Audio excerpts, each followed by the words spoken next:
أمواتا بل أحياء عند ربهم يرزقون فرحين بما آتاهم الله من فضله ويستبشرون بالذين لم يلحقوا بهم من خلفهم ألا خوف عليهم ولا هم يحزنون يستبشرون بنعمة من الله وفضل وأن الله لا يضيع أجر المؤمنين وقال الله تعالى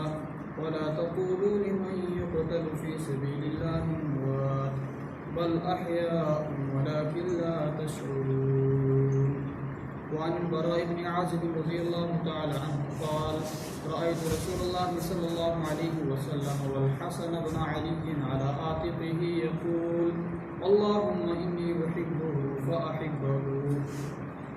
وعن أبي سعيد رضي الله تعالى عنه قال قال رسول الله صلى الله عليه وسلم الحسن والحسين سيدا شباب أهل الجنة أو كما قال النبي صلى الله عليه وسلم. سامعین کرام، محرم الحرام کا مہینہ شروع ہو چکا ہے اور آج ایک محرم الحرام یا دو محرم الحرام علی اختلاف اقوال ہے. اس ماہ محرم الحرام کے نام پر کیا کیا حقائق پوشیدہ چھوڑ کر جو ہے بے حقیقت باتوں کو پیش کیا جاتا ہے اور صرف لوگوں کی دلچسپی کے لیے اور لوگوں کو رلانے کے لیے کیا کیا باتیں اس مہینے کے اندر پیش کی جاتی ہیں. اور ایک حساب سے یہ مہینہ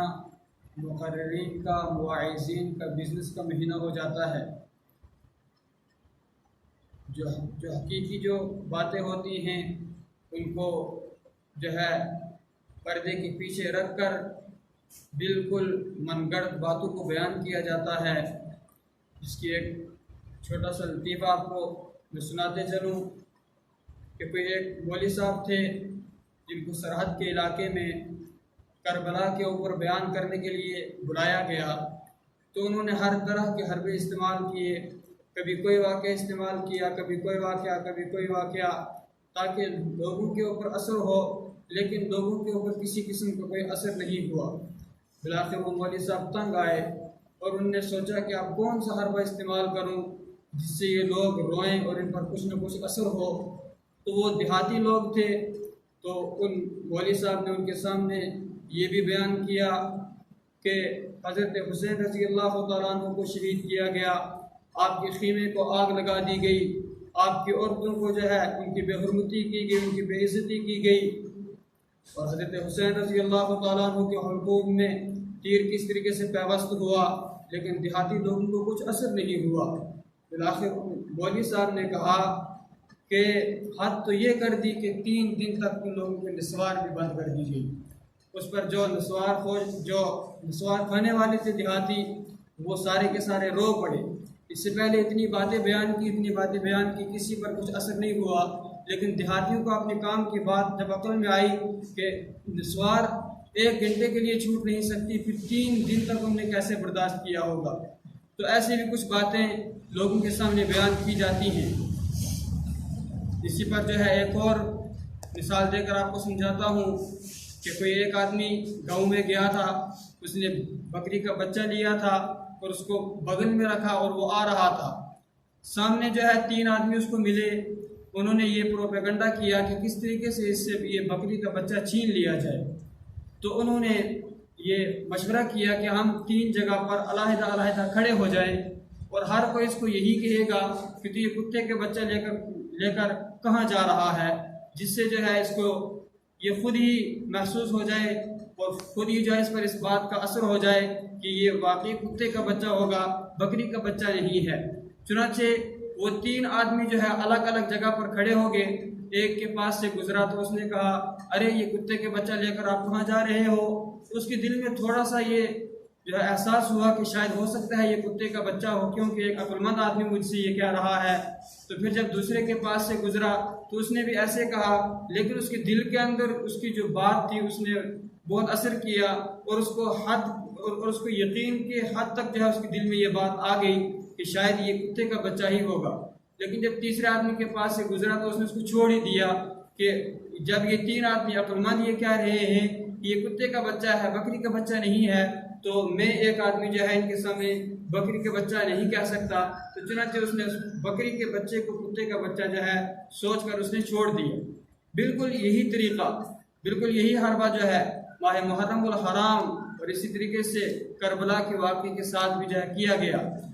بالکل وہ باتیں جو حقیقت پر مشتمل تھی ان کو پس پردہ ڈال کر بے اثر باتوں کو اور من گھڑت واقعات کو بیان کیا گیا۔ لیکن میں آپ حضرات کو وہ باتیں سنانے کے لیے نہیں آیا ہوں، وہ کہانیاں آپ حضرات کے سامنے پیش کرنے کے لیے نہیں آیا ہوں جس سے میرا یہ مقصد ہو کہ آپ حضرات پر اثر ہو اور آپ حضرات روئیں، بلکہ میں آپ حضرات کو حقیقت سے روشناس کرانے کے لیے اس واقعے کی ابتدا سے لے کر انتہا تک انشاءاللہ اس ماہ محرم الحرام میں آپ حضرات کے سامنے حقائق سے جو ہے آپ حضرات کو روشناس کراؤں گا، من گھڑت باتیں پیش نہیں کروں گا۔ لیکن پھر بھی جائیں کہاں، جو ہے ہمارا دامن کھینچنے والے اور ہماری ٹانگیں کھینچنے والے ہمیں کسی مرحلے پر چھوڑتے نہیں ہیں۔ جب ہم برسر ممبر حقیقت سے لوگوں کو روشناس کرائیں تو ہم پر یہ طعن لگایا جاتا ہے کہ یہ دشمن آل رسول صلی اللہ علیہ وسلم ہیں۔ ہم دشمن آل رسول صلی اللہ علیہ وسلم نہیں ہیں، بلکہ ہم آل رسول صلی اللہ علیہ وسلم سے محبت کرتے ہیں، ہمیں اہل بیت سے محبت ہے، ہمیں کربلا کے اندر جو مظلوم وہاں پر شہید کیے گئے تھے ہمیں ان سے محبت ہے، ہمیں حضرات حسنین سے محبت ہے، ہم ان سے کسی کے ساتھ بھی جو ہے بغض نہیں رکھتے ہیں، لیکن ان کی محبت کے اندر اور ہماری محبت کے اندر فرق ہے۔ ان کی محبت انہیں جھوٹ پر آمادہ کرتی ہے اور ہماری محبت ہمیں سچائی پر آمادہ کرتی ہے۔ ان کی محبت انہیں یہ سکھلاتی ہے کہ وہ دوسرے صحابہ سے بغض رکھتے ہیں، ہماری محبت ہمیں یہ سکھلاتی ہے کہ ہم سارے صحابہ سے جو ہے محبت رکھتے ہیں۔ ان کی محبت انہیں یہ سکھلاتی ہے کہ وہ چرواہوں پر نکل کر جو ہے خون ریزی کرتے ہیں اور خونین کا منظر جو ہے لوگوں کو دکھاتے ہیں۔ ہماری محبت ہمیں یہ سکھلاتی ہے کہ ہم کبھی تو کشمیر کے اندر، کبھی تو افغانستان کے پہاڑوں کے اندر جو ہے شہادت کے پھول کھلاتے ہیں۔ یہ ہماری محبت اور ان کی محبت کے اندر فرق ہے۔ ماہ محرم الحرام کے اندر اس طرح کے پروپیگنڈے کیے گئے اور لوگوں کے دلوں کے اندر اس کا ایسا اثر بٹھایا گیا کہ لوگ اس مہینے کو اسی نام سے جانتے ہیں۔ جب بھی ماہ محرم الحرام آتا ہے تو لوگ سوچتے ہیں کہ اس مہینے کے اندر ماتم زنی ہوتی ہے اور اسی طریقے سے سینے پر چاقو مارے جاتے ہیں اور خون نکالا جاتا ہے اور گھوڑوں کی پرستش کی جاتی ہے۔ اس نام سے ماہ محرم الحرام لوگوں کے دل کے اندر بیٹھ چکا ہے، اور کچھ تو منحوس شاید اس کو یہاں تک جو ہے کہہ گئے کہ اس مہینے کے اندر شادی بیاہ کرنا بھی حرام ہے، جائز نہیں ہے بالکل اس کے اندر شادی بیاہ کرنا بھی۔ حالانکہ مسلمانوں کے نزدیک یہ بابرکت مہینہ ہے، خیر و برکات والا مہینہ ہے اور اسلامی سال کا سب سے پہلا مہینہ ہے۔ جب بھی ہم پر یہ مہینے آئیں، اللہ کے نبی صلی اللہ علیہ وسلم نے ہمیں ہر مہینے کے شروع میں ایک دعا سکھلائی ہے، جس دعا کو اللہ کے نبی صلی اللہ علیہ وسلم نے فرمایا کہ جب ہر مہینہ شروع ہو تم یہ دعا پڑھو، اللہم اہلہ علینا بالامن والایمان والسلامت والاسلام ربی وربک اللہ ہلال رشد وخیر۔ اللہم اہلہ علینا بالامن والایمان، اے اللہ اس چاند کو تو ہم پر طلوع فرما اس حال میں کہ یہ امن والا ہو اور امان والا ہو، سلامتی والا ہو اور اسلام والا ہو۔ ربی وربک اللہ، اے چاند تیرا رب بھی اللہ ہے اور میرا رب بھی اللہ ہے۔ ہلال رشد وخیر، یہ جو ہے ہدایت اور خیر و برکت کا چاند ہے۔ اس کے جو ہے دو ترجمے ہوتے ہیں، ایک تو یہ ترجمہ ہے ہلال رشد وخیر کہ خیر و برکت والا چاند ہو، اور ایک جو ہے یہ ترجمہ ہے کہ خیر و برکت والا چاند ہے۔ میں نے جو ہے آپ حضرات کے سامنے دوسرا والا کیا ترجمہ کہ یہ خیر و برکت والا چاند ہے، اس لیے کہ ہمارے نزدیک کوئی مہینہ جو ہے منحوس نہیں ہے، بلکہ سب جو ہے مہینے اللہ رب العزت کی جانب سے برکت والے ہیں۔ کوئی مہینہ، کوئی ہفتہ، کوئی دن منحوس نہیں ہے۔ اگر ہم اس کے اندر یہ ترجمہ کرتے ہیں کہ یہ خیر و برکت کا چاند ہو تو اس سے یہ شبہ بھی ہو سکتا ہے کہ شاید کوئی مہینہ منحوس بھی ہو اور اس کے اندر خیر و برکت نہ ہوتی ہو، اس لیے میں نے آپ حضرات کے سامنے یہ ترجمہ کیا ہے۔ اس اس ماہ محرم الحرام کے اندر ہونا تو یہ چاہیے تھا کہ جب یہ ماہ ہم پر آتا تو ہم خوشیاں مناتے، ایک دوسرے کو اس کی مبارکبادیاں دیتے اور ہم خوشی کا اظہار کرتے، لیکن ہم دیکھتے ہیں کہ کچھ جو ہے مکتبہ فکر کے لوگ اس مہینے کے اندر جو ہے اپنے سینے پر چاقو مارتے ہیں اور خون نکالتے ہیں اور گھوڑوں کی پرستش کی جاتی ہے اور جو ہے جلوس نکال کر روڈوں پر آتے ہیں۔ یہ ساری کی ساری جو ہے چیزیں اس بنا پر کی جاتی ہیں کہ 10 محرم الحرام کو حضرت حسین رضی اللہ تعالی عنہ کی شہادت کا واقعہ فاجعہ پیش آیا۔ اگر شہادت یقیناً غم کا جو ہے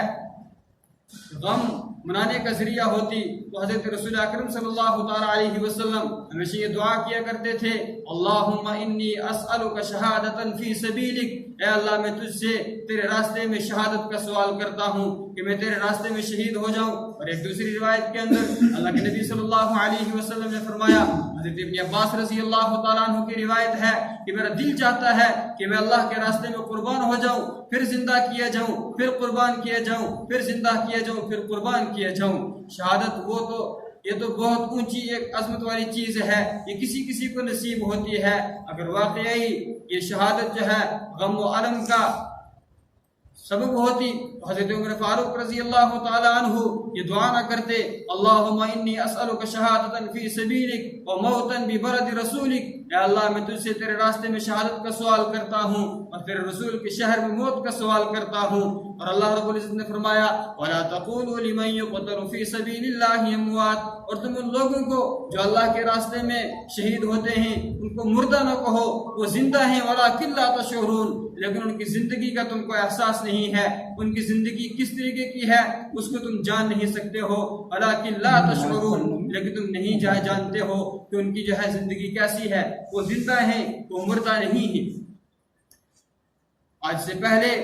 جو لوگ تھے جن کو قرون اولیٰ کے لوگ کہا جاتا ہے، وہ لوگ ان کے دلوں کے اندر شہادت کے جذبات کیسے ہوتے تھے۔ آپ حضرات کے سامنے غزوہ احد کا ایک واقعہ پیش کرتا ہوں کہ حضرت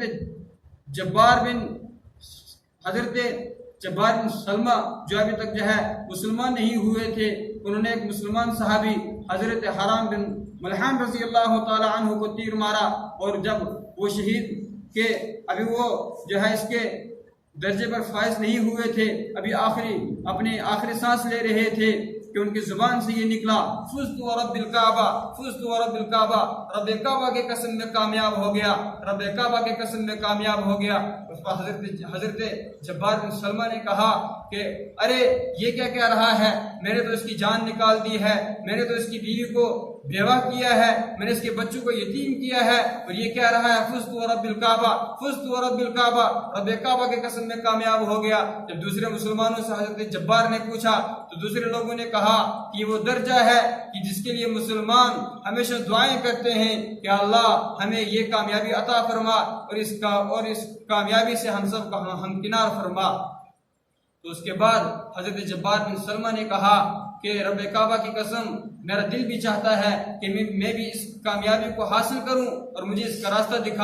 دکھلاؤ۔ تو چنانچہ وہی جو چند لمحے پہلے ایک مسلمان کے گلے کو کاٹ رہا ہے اور اسلام کا باغی ہے، وہی چند لمحوں کے بعد اس شہید ہونے والے انسان کے الفاظ سے وہ محمد عربی صلی اللہ علیہ وسلم کا سپاہی بن گیا۔ پہلے لوگوں کے دلوں کے اندر تو شہادت کے یہ جذبات ہوا کرتے تھے۔ حضرت خالد بن ولید رضی اللہ تعالیٰ عنہ کے بارے میں آتا ہے کہ جب وہ کفار کے لشکر کے سامنے آتے تھے تو ان کو یہ کہتے تھے، وہ کافرو کان کھول کے سن لو، تمہیں شراب اتنی پیاری نہیں ہوگی جتنا ہمیں اللہ کے راستے میں قربان ہونا پیارا ہے۔ حضرت خالد رضی اللہ تعالیٰ عنہ کے یہ الفاظ ہیں، اور حقیقت یہ ہے کہ اگر شہادت قابل غم و حزن ہوتی، قابل رنج و علم ہوتی، تو اگر اسلامی تاریخ کو کھنگال کر دیکھ لیا جائے تو اسلام کی ابتدا سے لے کر آج تک کوئی دن ایسا خالی نظر نہیں آتا کہ جس دن کے اندر کوئی نہ کوئی جانثار اللہ کی راہ میں قربان نہیں ہوا ہو۔ اگر تمہیں جو ہے واقعی شہادت کے اوپر رنج و عالم کا اظہار کرنا ہے تو پھر سال میں کوئی دن خالی نہیں ہونا چاہیے تھا، چونکہ ہر دن اسلام کے جانثار اپنی جانوں کو اللہ کے راہ میں قربان کرتے ہیں۔ اگر واقعی شہادت رنج و علم کا ذریعہ ہوتا اور قابل رنج و علم ہوتا تو 12 ربیع الاول کو حضرت نبی اکرم صلی اللہ تعالی علیہ وسلم کی شہادت سے بڑھ کر اور کون سا اس سے بڑا حزن و ملال ہوتا، اور اس سے بڑا کون سا غم ہوتا کہ پوری دنیا کا سورج ہی اس دن بجھ گیا اور پوری دنیا کا چراغ ہی اس دن بے نور ہو گیا۔ محمد عربی صلی اللہ تعالی علیہ وسلم کی شہادت پر ماتم نہیں کیا گیا۔ اگر حقیقت میں ماتم جائز ہوتی تو یکم محرم الحرام کو حضرت عمر فاروق رضی اللہ تعالی عنہ کی شہادت ہوئی، جنہوں نے 22 لاکھ مربع میل زمین کے علاقے کو انہوں نے فتح کیا، اور جن کے لیے اللہ کے نبی صلی اللہ تعالی علیہ وسلم نے فرمایا کہ اگر میرے بعد کوئی نبی ہوتا تو وہ حضرت عمر رضی اللہ تعالیٰ عنہ ہوتے، اور جن کے بارے میں کہنے والوں نے کہا کہ اگر اس دنیا کے اندر عمر جیسا ایک اور آ جاتا تو پوری دنیا کے اندر کفر کا نام و نشان ختم ہو جاتا۔ اگر واقعی ماتم جائز ہوتا تو 18 ذی الحجہ کو اللہ کے نبی صلی اللہ تعالی علیہ وسلم کے داماد حضرت عثمان غنی رضی اللہ تعالیٰ عنہ کی شہادت ہوئی، اس بے دردی سے آپ رضی اللہ تعالیٰ عنہ کو شہید کیا گیا۔ آپ رضی اللہ تعالیٰ عنہ کی گود میں اللہ کا قرآن ہے، قرآن کی تلاوت کر رہے ہیں، اس حال میں باغیوں نے آپ پر حملہ کیا اور آپ کے سر کو تن سے جدا کیا اور آپ کے خون کو قرآن نے اپنے اوراق کے اندر سمیٹ لیا۔ اگر واقعی شہادت قابل رنج و علم ہوتی تو حضرت عثمان رضی اللہ تعالیٰ عنہ کی شہادت ہوتی، اور اگر ماتم جائز ہوتا تو 21 رمضان المبارک کو حضرت علی رضی اللہ تعالی عنہ کی شہادت ہوئی، کس بے دردی سے آپ کو شہید کیا گیا، کوفیوں نے آپ کو شہید کیا۔ اگر واقعی شہادت قابل رنج و علم ہوتی تو حضرت علی رضی اللہ تعالی عنہ کی شہادت پر رنج و علم کیا جاتا۔ اگر واقعی ماتم جائز ہوتا تو حضرت سمیہ رضی اللہ تعالیٰ عنہ کس پہ درد سے شہید ہو رہی ہیں، اسلام کی سب سے پہلے شہید ہونے والی خاتون ہیں۔ اگر واقعی ماتم جائز ہوتا تو حضرت یاسر رضی اللہ تعالیٰ عنہ، جن کے بارے میں لکھا گیا ہے کہ ابو جہل نے اونٹوں کو ان کی ایک ٹانگ سے باندھا ایک کو، اور دوسری جانب سے دوسرے اونٹ کو، اور ہٹے کٹے اونٹ تھے اور ان کو مخالف سے دھڑایا، تو اس طرح حضرت یاسر رضی اللہ تعالیٰ عنہ کے جسم کے ٹکڑے ٹکڑے ہو گئے۔ اگر واقعی شہادت ماتم جائز ہوتی کسی آدمی کی شہادت پر تو یہ حضرات تھے جن کی شہادت پر ماتم کیا جاتا، اور ان حضرات کی شہادت پر رنج و علم کیا جاتا۔ لیکن صرف 10 محرم کو حضرت حسین رضی اللہ تعالی عنہ کی شہادت پر رنج و علم کیا جائے، اور بالکل چوراہوں پر نکل کر جلوس نکالے جائیں، اس کی ہمیں اسلام نے اجازت نہیں دی ہے، بلکہ اس کے اندر اسلام نے ہمیں کچھ اور ہی سکھلایا ہے۔ عزیز دوستو، وقت ساتھ نہیں دیتا ہے، باقی انشاءاللہ آئندہ جمعوں کو بیان کیا جائے گا۔ اللہ رب العزت کے عمل کی توفیق